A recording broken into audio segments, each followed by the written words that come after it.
జై శ్రీమన్నారాయణ, జై జై శ్రీమన్నారాయణ. మీ ఫణిపంతులు. మనకు ఈ నెలలో చంద్రగ్రహణం ఉన్నదండి. మరి ఆ యొక్క చంద్రగ్రహణం వల్ల లాభమా నష్టమా అన్నట్లయితే, ఇకపోతే నియమనిష్టలు దానికి ఎవరు చేయాలి? అయితే రోజు కూడా నాకు ఫోన్లు వస్తున్నాయండి, అయ్యా స్వామి మరి రేపు గ్రహణం ఉన్నది కదా, దానివల్ల మాకేమైనా ఇబ్బంది జరుగుతుందా అని చెప్పేసి అడుగుతున్నారు.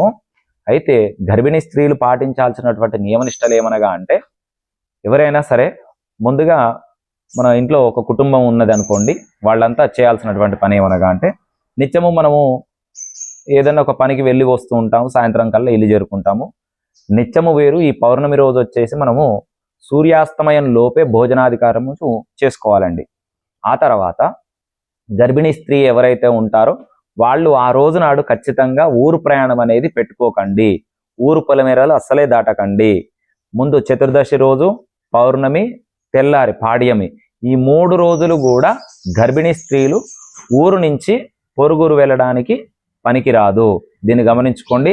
అలా వెళ్ళినట్లయితే ఖచ్చితంగా ఆ యొక్క ప్రభావం అనేది గర్భిణీ స్త్రీ మీద పడుతుంది. గమనించుకోండి అమ్మా.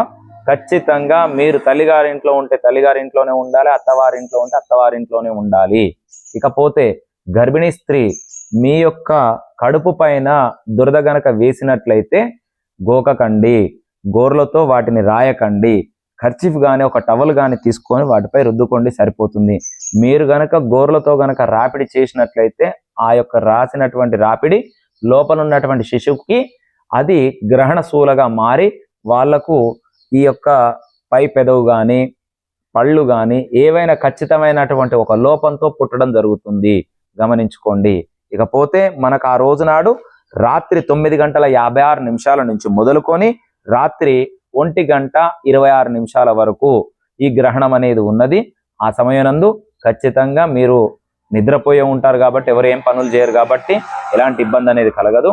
ఒకవేళ గర్భిణీ స్త్రీ గనక మీకు ఇంట్లో బాత్రూమ్ వసతి లేకపోతే దూరం ఉండినట్లయితే మాత్రం ఖచ్చితంగా మీతో పాటు తల్లిని కానీ మీ యొక్క అత్తగారిని కానీ భర్తని కానీ ఎవరినన్నా తోడు తీసుకొని వెళ్ళండి. ఒంటిగా మాత్రం వెళ్ళొద్దండి. ఇది గమనించుకోండి.